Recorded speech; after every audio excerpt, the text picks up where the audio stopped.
کہیں تقسیم بندی کی تھی حیات بابرکت امیر المومنین کی، وہ 63 ایئرز جو امیر المومنین نے اس دنیا کے اندر گزارے۔ رسول خدا سے 30 سال چھوٹے تھے اور رسول خدا کے بعد 30 سال امیر المومنین زندہ رہے، اور 33 ایئرز مولا کی زندگی کے وہ تھے جو انہوں نے رسول اللہ کے ساتھ گزارے۔ 10 سال بعثت سے پہلے مکے کے اندر، 13 سال بعثت کے بعد، یعنی جب 27 رجب آتی ہے اور رسول اللہ کے مبعوث ہونے کا دن ہوتا ہے، ظاہری اعتبار سے اناؤنسمنٹ کا دن ہوتا ہے، اس کے بعد 13 سال مولا نے مکے کے اندر گزارے۔ پھر 10 سال مولا کائنات نے رسول اللہ کے ساتھ مدینہ کے اندر سپینڈ کیے، اور ہم نے یہاں پر کل سٹاپ لگایا تھا کہ شہادت رسول خدا پر مولا کی زندگی کا ایک باب بند ہو جاتا ہے، ایک چیپٹر کلوز ہو جاتا ہے، اور اتفاق ہے کہ میں رسول اللہ کی شہادت کے جملے پر پھر ایک جملہ 2 جملے مصائب کی پڑھ کے بات ختم کر دی۔ میں یہ کل کہنا چاہتی تھی اینڈ آف دا مجلس میں کہ مولا جس طرح رسول اللہ نے جناب خدیجہ اور جناب ابو طالب کی وفات کے سال کو عام الحزن، غم کے سال کا نام دیا، آپ بھی 11 ہجری کو غم کا سال اعلان کر دیتے، کیونکہ اسی 11 ہجری کے 28 صفر کو رسول اللہ کا سایہ آپ کے سر سے اٹھا، اور اسی 11 ہجری کی 13 یا 14 جمادی الاولیٰ اور یا 3 جمادی ثانی کو جناب سیدہ آپ سے رخصت ہو گئی۔ تقریباً ملتی جلتی مصیبت ہے اس مصیبت سے جو رسول اللہ پر یعنی رسول اللہ پر آئی۔ اس کے بعد ہم دیکھتے ہیں کہ مولا کی زندگی کا ایک ایسا فیز سٹارٹ ہوتا ہے جس کے بارے میں ہم بات ہی نہیں کرتے۔ آپ کو پتہ ہے مولا کی زندگی سب سے زیادہ جو ممبر سے ہائی لائٹ ہوتی ہے، یا جس کے اوپر قصیدے لکھے جاتے ہیں، جس پر منقبتیں لکھی جاتی ہیں، وہ 10 سال مدینے کے آخری رسول اللہ کے ساتھ ہے، کیونکہ مولا نے ہمارے پاس جو قصیدے ہیں وہ صفین سن لو اور خندق سن لو اور خیبر سن لو اور فلانی چیز سن لو، یہ سب کچھ ہمارے پاس اس 10 سال کا ہے۔ اور البتہ میں ایک جملہ اپنی بیٹیوں سے کہوں، تاریخ سنیں آپ، قصیدے دن رات سنیں، اچھی طرح سے دل کھول کے سنیں، لیکن تاریخ کبھی قصیدوں سے نہیں لے۔ آپ کے خیال میں آپ کو اگر مٹھائی کی ضرورت ہوتی ہے تو آپ میڈیکل سٹور پر جا کر اپنے ابو کے ساتھ یا بڑے بھائی کے ساتھ مٹھائی کا تقاضا کرتی ہیں؟ مٹھائی کہاں سے ملتی ہے؟ مٹھائی والے سے۔ اور میڈیسن کہاں سے ملتی ہے؟ اور تاریخ کہاں سے ملے گی؟ شاعر سے نہیں ملے گی، تاریخ آپ کو کتاب سے ملے گی۔ اور پھر تاریخیں جو ہم سن لیتے ہیں نا، اس کے بعد جب کچھ بیان کیا جا رہا تھا تو ہم کہتے ہیں ہم نے تو یہ بات سنی نہیں تھی۔ پرسوں رات میں اتفاق ایک پلیٹ فارم کی راؤنڈ ٹیبل کی ایک کلاس لے رہی تھی، میں نے ایسی بچیوں سے سوال کیا کہ حضرت معصومہ کی شہادت پہلے یا امام رضا کی؟ ساری بچیاں بیٹھی ہوئی تھی، پیاری پیاری سی، میٹھی میٹھی سی، ساری کہنے کی پہلے امام رضا کی شہادت ہے۔ میں نے کہا تاریخ تو ثابت کرتی نہیں ہے۔ میں نے کہا حضرت معصومہ کا شہادت نامہ تو 8ویں امام سے منقول ہے۔ اب ان کے پاس ایک ہی جواب تھا، انٹی ہم نے مجلسوں میں سنا ہے۔ میں نے کہا ایک بچی کھڑی ہو کر کہے میں نے پڑھا ہے۔ ہم پڑھتے، یہ تو آپ کو بھی پتا ہے، مجھے بھی پتا ہے، اور ایسا تھوڑی کہ میں اپنے سامنے بیٹھے ہوئے بچوں کی بات کرتی ہوں، میرے پاس الحمدللہ بہت سارے دوسرے بچے بھی ہیں۔ لیکن یہاں پر مولا نے جو 10 سال گزارے، ہم ان 10 سال کی بات کرتے ہیں۔ ہم جب بھی مولا کی بات کرتے ہیں، مولا کی بہادری کی بات کرتے ہیں، اور اب میں آج آپ کو ایک سوال دوں گی، آج میری آخری آپ کے ساتھ آمنے سامنے کی اس فیز کی گفتگو ہے، اگر زندہ رہے تو پھر انشاءاللہ کہیں نہ کہیں ملاقات رہے گی، لیکن میں اپنی ہر بچی کے ذہن میں ایک سوال ڈالنا چاہتی ہوں۔ مولا نے 25 سال شہادت رسول اللہ کے بعد سے لے کر 18 ذی الحج 35 ہجری تک گزارے، یعنی اس وقت پھر خلیفہ ثالث کو قتل کر دیا گیا، عثمان بن عفان کو۔ یہ 25 سال مولا نے کیسے گزارے؟ ہم ان 25 سال کی بات نہیں کرتے، ہم ان 25 سال کی بات نہیں سنتے۔ ہم ایسے کھا گئے مولا کی زندگی کے 25 سال جیسے کوئی دھوکہ دینے والا، فراڈ کرنے والا کسی کا پیسہ لے کر کھا جاتا ہے۔ البتہ خطبہ شقشقیہ ہے نہج البلاغہ میں، جس میں مولا نے اپنے ان 25 سال کی بات کی ہے، اور ایک جملہ اتنا عجیب سا کہا ہے جس جملے کی وضاحت شاید آپ لوگ بہت چھوٹی ہیں، بہت معصوم اور انوسینٹ ہے، اور نہ ہی میرے پاس اتنا وقت ہے، اور ممکن ہے بیسیکلی میرے پاس یہ آرٹ بھی نہ ہو کہ میں آپ کے مزاج پر جا کر آپ کو وہ 25 سال سمجھا پاؤں۔ مولا فرماتے ہیں میں نے اپنے حق پر صبر کیا، وفی عین قضا، میری حالت اس شخص کی مانند تھی جس کی آنکھ میں کانٹا ہے، وفی حلق شجا، اس شخص کی مانند تھا جس کے گلے میں ہڈی پھنس جاتی ہے۔ اور پھر یہ تھوڑی دیر کی بات نہیں تھی، یہ پورے 25 سال تھے مولا کی زندگی کے، اور مولا نے 25 سال بہت درد کے ساتھ گزارے۔ اس میں انہوں نے خلیفہ اول کی خلافت کو دیکھا، صبر کیا، خلیفہ ثانی کی خلافت کو دیکھا، صبر کیا، خلیفہ ثانی جاتے ہوئے شورا کو مسلط کر گئے اہل بیت کے اوپر، مدینے کے مسلمانوں پر، اس پر صبر کیا، حتیٰ خلیفہ ثالث کی قتل تک کے مرحلے تک صبر کیا۔ اور اس کے بعد مولا کی زندگی کا آخری فیز ہے، اور وہ فیز ہے آغاز خلافت امیر المومنین سے لے کر شہادت امیر المومنین تک کا۔ یہ تقریباً ٹائم پیریڈ بنتا ہے 4 سال 9 مہینے۔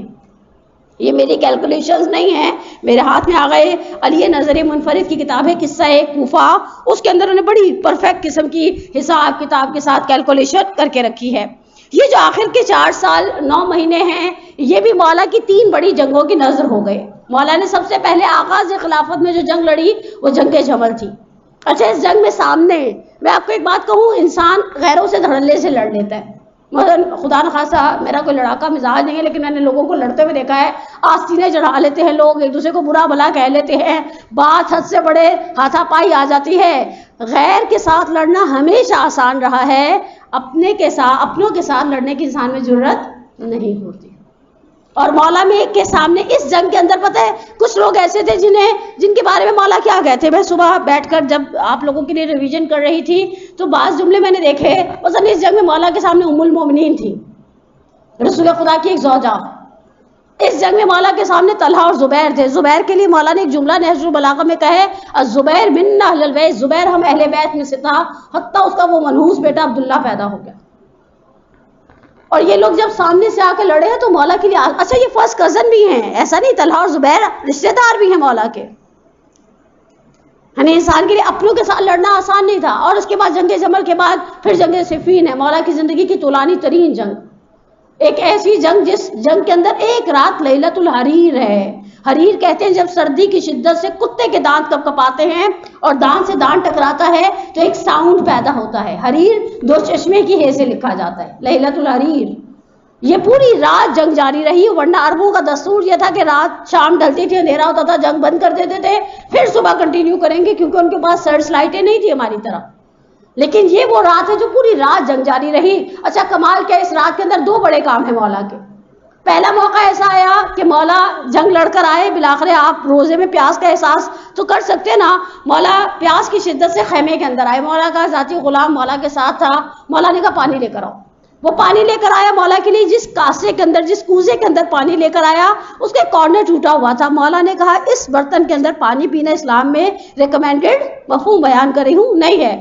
اس نے کہا مولا باہر اتنی جنگ لڑی جا رہی ہے اور آپ کو اس کی پڑی ہوئی کہ یہ جو برتن لایا گیا ہے اس ٹوٹے ہوئے برتن کے اندر پانی پینا ریکمینڈڈ نہیں ہے مثلا۔ تو مولا نے کہا ہم جنگ کیوں کر رہے ہیں؟ کبھی کبھی میں مولا کے چاہنے والے بچوں کو دیکھتی ہوں، قرآن زانوں کے نیچے ہے، ایک چھوٹا سا پیغام دے دوں۔ کل میرے آغا ایک اپنے استاد کو یاد کرتے کہا وہ کاغذ کا ٹکڑا بھی قرآن پر رکھنے کے قائل نہیں تھے۔ ہمارے علماء اخلاق کہا کرتے قرآن پر سوائے قرآن کی کوئی دوسری چیز مت رکھو۔ پہلے بچے نیچے قرآن رکھتے ہیں، پھر بعض اوقات ہاتھ میں پکڑا ہوا ربڑ رکھ دیتے ہیں، پھر بعض اوقات پینسل رکھ دیتے ہیں۔ مجھے دیکھ کر صرف میرا دل جلتا ہے، اے کاش جس طرح پچھلی نسل نے ہمیں قرآن کا، حتیٰ قرآن تو کیا یسن القرآن کا احترام دیا، اے کاش میں بھی اپنی اگلی نسل کو ایک پیغام دے جاؤں، بیٹا یہ کلام الہی ہے، لو انزلنا ھذا القرآن علی جبل لرأیتہ خاشعا متصدعا من خشیۃ اللہ، اگر اسے خدا پہاڑوں پر نازل کرتا پہاڑ اس کی ہیبت سے ریزہ ریزہ ہو جاتے۔ اور مولا دوسرا اسی لیلۃ الحریر کا مرحلہ ہے جب مولا نماز شب کے لیے کھڑے ہوئے۔ اچھا ادھر سے بھی تیر آ رہے ہیں، ادھر سے بھی تلواریں چل رہی ہیں، عجیب لڑائی کا ہنگامہ ہے، اور مولا نے مصلی بچھایا، ابن عباس آ گیا ہے اور کہا ابوالحسن یہ کیا کر رہے ہیں؟ کہا نماز شب پڑھنے لگا۔ اچھا فجر کی نماز سمجھ میں آتا ہے؟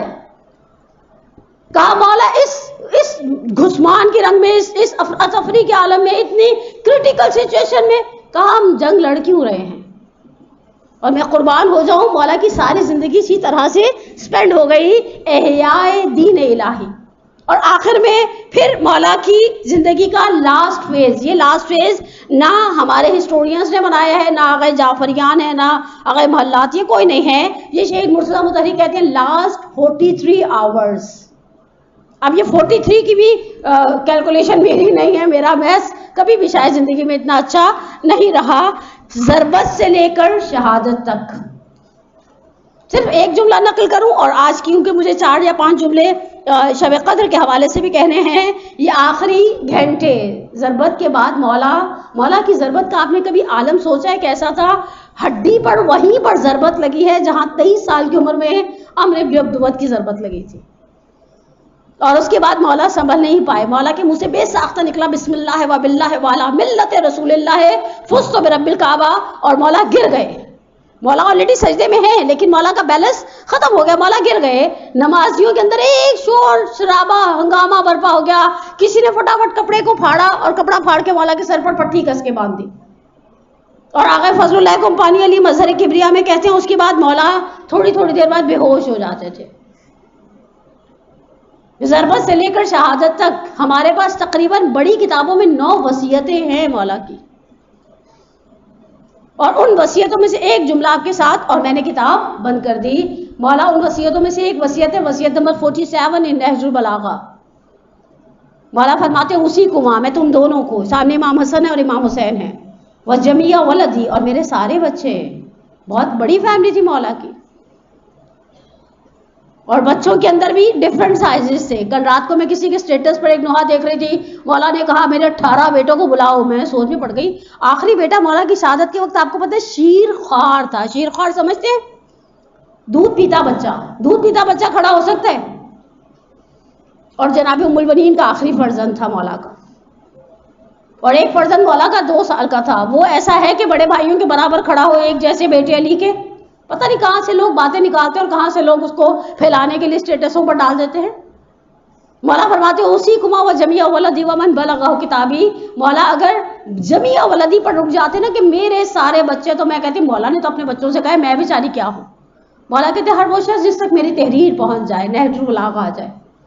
بتقوی اللہ ونظم امرکم. مولا چاہتے ہیں ہم اپنے کاموں کو مینیج کر زندگی گزاریں. اور بہرحال مینیج کرنے کی آج کی رات مینجمنٹ مانگنے کی دعا بھی ہے. ہمارے پاس بہت کچھ ہے اعمال میں. میں دیکھ رہی تھی کل میں اتفاق ہے القائم کا ایک درس سن رہی تھی. میں نے اس درس کو سننے کے بعد کہا لگتا ہے اس صاحب کو جو تقریر فرما رہے ہیں ایسا لگتا ہے کہ رات بھر ہمیں اور کوئی کام نہیں ہے. لیکن ایک چیز یاد رکھیں، ہمارے پاس کبھی ٹائی ہو جاتی ہے. ہم ممکن ہے خواتین ہیں، بالآخر کراچی ہے، بجلی کا ایشو ہے، پانی کا ایشو ہے، کسی کے گھر بیمار ہے، کسی کے گھر چھوٹا بچہ ہے، کسی کے گھر ایسے افراد ہیں جو بہت روزہ ریگولر نہیں رکھ رہے اپنی بیماری کی وجہ سے، عذر شرعی کی وجہ سے. ممکن ہے میں پوری رات بہت توجہ کے ساتھ دعا نہ مانگ پاؤں، عبادت نہ کر پاؤں. جو ٹائم سپینڈ کریں، ساری زندگی ہم بہت ساری راتیں جاگتے ہیں، شیطان کے لیے جاگتے ہیں. آپ نے دیکھا صبح فارم ہاؤس جانا ہوتا ہے، رات کو بچوں کو نیند، میرے پاس بھی بچے ہیں الحمدللہ، نیند نہیں آتے. میں کہتی ہوں یہ کیسی نیند نہیں تھی جو ایسی ہی بس تھوڑی دیر بعد آپ جا کر فارم ہاؤس جانے والے بچوں کو 5:30 بجے اٹھا کر کہیں جلدی سے اٹھو، اور وہ اٹھ کے ایسے کھڑا ہوگا جیسے فوجی سلام کر رہے ہیں کسی کو. آج کی رات اپنے لیے جاگنے کی رات ہے. دعاؤں کے اندر کیٹیگریز نہ بنائیں. میں بعض بچیوں کو پڑھاتی ہوں، ہفتے میں ایک دن آن لائن. میں نے ان سے کہا بڑی دعائیں کس سے مانگنی چاہیے؟ انہوں نے کہا اللہ سے. میں نے کہا چھوٹی کس سے مانگنی چاہیے؟ انہوں نے فوراً کہا اماں ابا سے. میں نے کہا اماں ابا سے مانگنا تو ریکمینڈڈ نہیں تھا. خدا نے موسیٰ سے کہا تمہاری سالن میں نمک کم پڑے، مجھ سے مانگو. موسیٰ سے کیوں نہیں کہا کم نمک والا سالن کھا لو؟ موسیٰ سے کہا جوتے کی لیس ٹوٹ جائے. آپ میں سے بعض بچوں کے جوتے لیس والے ہوں گے، چلے اسکول کے جوتے نہیں ہوتے لیسز والے، لیکن باہر کے جوتے ہوتے ہیں، جوتے کی لیس ٹوٹ جائے مجھے پکارو. ہمارے پاس ہمیشہ 2 طرح کی دعائیں ہوتی ہیں. بڑی دعائیں، مثلا آپ کی تو بڑی دعائیں اور میری بڑی دعاؤں میں بڑا فرق ہے. چھوٹی دعائیں سمجھتے ہیں؟ مثلا میں بیٹھ کے یہ دعا مانگوں کہ میرا یہ دانت نکلا ہے، دانت نکلنے والا محال دعائیں مانگنے کی بات نہیں ہے. لیکن آج کی رات ہر دعا، آپ پاک ہیں، آپ کی زبان پاک ہے، آپ کا دل پاک ہے. آپ کے دل کو میرے دل کے ساتھ ترازو میں رکھ دیا جائے تو ممکن ہے میرے دل میں سے بہت سارے کینے نکلے، بہت ساری خدا نخواستہ کسی کے لیے نفرت، کسی کے لیے غصہ، کسی کے لیے انزائٹی نکل آئے. آپ کا دل پاک ہے. کتنے خوش نصیب ہیں آپ. آپ کی دعا انشاءاللہ خدا کی بارگاہ میں میری 100 دعاؤں سے زیادہ بھاری ہے. آج کی رات کو ضائع ہونے نہ دے. آج کی رات دوبارہ پتہ نہیں بچے جو اگلے برس اگلے سال ہیں ہم یا نہیں ہیں واللہ عالم. آج کی رات سب سے زیادہ فوکس بجائے اس کے کہ صرف ہل کر ایک چیز کو اسپیسیفکلی پڑھا جائے, بار بار عبادتوں کے درمیان دعا کرے. اپنی دعائیں, والدین کے لیے دعائیں, اقربا کے لیے دعائیں, جن لوگوں نے آپ پر احسان کیا ان کے لیے دعائیں, اپنے اساتذہ کے لیے دعائیں, اپنے پڑوسیوں کے لیے دعائیں. دعائیں مانگنے کی تو کمی نہیں ہے. اور میرا آخری جملہ شب قدر کی باب میں ایک جملہ یاد رکھیے گا, جب مومن اس دوسرے کے لیے دعا کرتا ہے جو وہاں موجود نہیں ہوتا, خدا ملائکہ کی عبادت کو روک دیتا ہے اور کہتا ہے میں اپنے اس بندے پہ فخر کرتا ہوں. آج کی رات اپنی ٹیچرز کے لیے دعائیں, حتیٰ اپنی وین کے ڈرائیورز کے لیے دعائیں, ہر اس شخص کھل کے آج مانگنے کی رات ہے تو پھر مانگتے رہے حتیٰ مطلع الفجر, حتیٰ یہ کہ صبح کی سفیدی نمودار ہو جائے. اور مانگنے کے لیے آج کی رات ہمارے پاس بہت پیارا وسیلہ ہے. آخر کے 3 منٹس میں سیاہ پوش ہوئی. میں سیاہ پوش سے مراد ناٹ مائی سیلف. میں نے صبح جب کالا لباس پہنا, بالآخر اتنے دن سے انسان رنگ برنگے کپڑے پہن رہا ہوتا ہے گھر میں بھی باہر بھی, تو میں نے صرف ایک جملہ کہا. میں نے کہا ابوالحسن یہ سیاہ پوشی ماں باپ کے دکھ میں نہیں تھی, اقربا کے مرنے پر نہیں تھی, یہ سیاہ پوش ہونا آپ کی خاطر ہے کیونکہ مجھے آپ سے محبت ہے. امیر المومنین میرے دل کے اندر ایک چراغ جلتا ہے آپ کی محبت کا. اور مولا جب میں آپ کے بارے میں سوچوں نا تو میرے بعض عراقی استادوں نے بڑا اچھا کانسیپٹ دیا, کہا جب مولا کے بارے میں سوچو سمجھو ایک مہربان باپ ہے. جب میں پہلی دفعہ نجف اشرف جا رہی تھی تو میں نے اپنے ایک عراقی استاد جو بائے برتھ اور بروٹپ دونوں ان کا نجف کا تھا, میں نے کہا آقا میں کیا دعا مانگوں, محدث نے تو یہ کہا قصیدہ ازدیہ پڑھ لو. کہا جب انسان باپ کے پاس جاتا ہے تو کیا مانگتا ہے, کچھ سوچ کے مانگتا ہے. میں نے کہا نہیں, اگر باپ کے پاس رسائی ہو, مثلا ایک باپ بیچارہ غریب آدمی ہے, مظلوم آدمی, اس کے پاس خود کچھ نہیں ہے, ایک باپ صاحب اقتدار ہے, اتھارٹیز رکھتا ہے, کہا بس جا کر بیٹھ جاؤ دسترخوان بقول ایرانیوں کے سفرہ دل باز کن, جو کچھ دل میں ہے بیان کر دو. اور مولا آپ تو بہت مہربان تھے. آپ کے لیے رسول اللہ نے کہا انا والی ابوا حاضہ الامہ, میں اور علی سمت کے 2 باپ ہیں. اور کیسی محبت تھی آپ کو اولاد کے ساتھ. مجھے آپ کی محبت مجبور کرتی ہے, جو مجھے مانگنا ہے میرے اور خدا کے درمیان آپ واسطہ ہے. یہ جملہ ڈیڈیکیٹ کروں طالب جوہری صاحب کو, انہی کا جملہ ہے کہ اللہ کے رسول نے ہاتھوں کو اٹھایا اور کچھ دیر خاموش رہے. مولا آشوب چشم تھا, یہ جو ہوتا ہے نا آنکھیں ریڈ ہو جاتی ہیں انسان کی, اور کسی صحابی نے آ کر کہا یا رسول اللہ آپ کو پتہ ہے علی مسجد میں نہیں آئے اس لیے کہ علی کو آشوب چشم ہے. تو اللہ کے رسول نے ہاتھوں کو اٹھا دیا اور تھوڑی دیر خاموش رہے. اب یہ جو بیچارے اطراف میں بیٹھے ہوئے تھے شاید ہمارا واسطہ دے, خاموش رہنے کے بعد کہا اللہم بحق علی اشف علی, علی کے صدقے میں علی کو صحت دے دے. انہوں نے کہا یا رسول اللہ آپ نے ہاتھوں کو اٹھایا اور خاموش ہو گئے, اور ہم نے سوچا شاید ہم میں سے کسی کا واسطہ دیں گے. کہا میں نے جب مفہوم بیان کر رہی ہوں طالب جوہری صاحب کے جملوں کا, جب میں نے ہاتھوں کو اٹھایا تو میں نے آسمان کی بلندیوں سے زمین کی گہرائیوں تک دیکھا, مجھے علی سے زیادہ محبوب کوئی نظر نہیں آیا.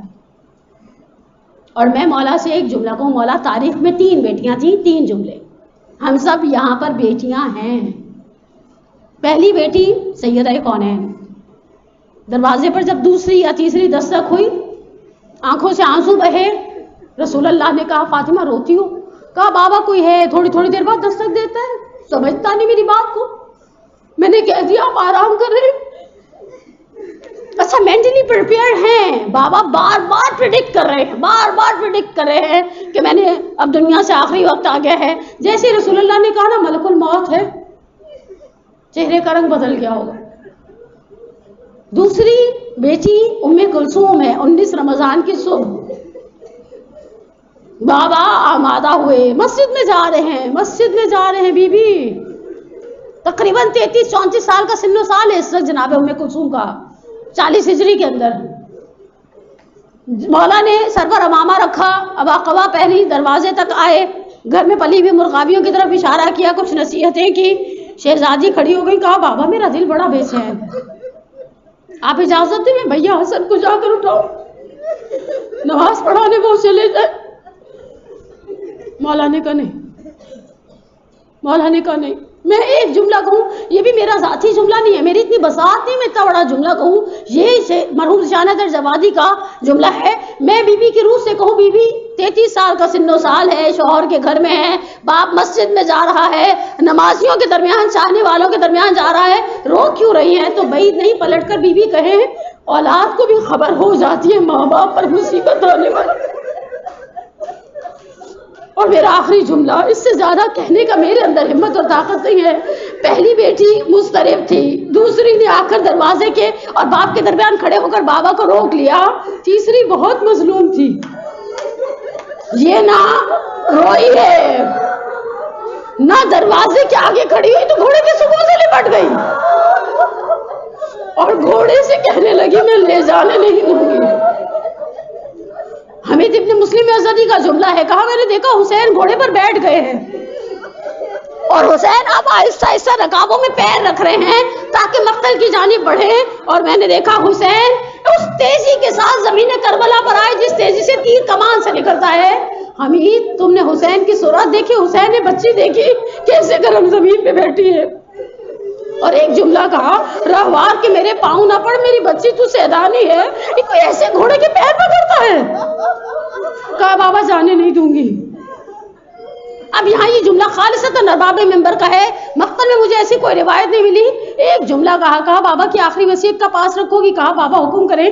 کہا یتیم بچے ضد نہیں کرتے، پھپھی چودی نہ کھا لینا، جہاں بٹھائیں بیٹھ جانا۔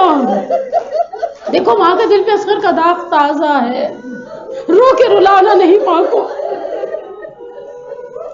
کہا یہ کیا ہے؟ کہا یتیموں کی نشانی ہے۔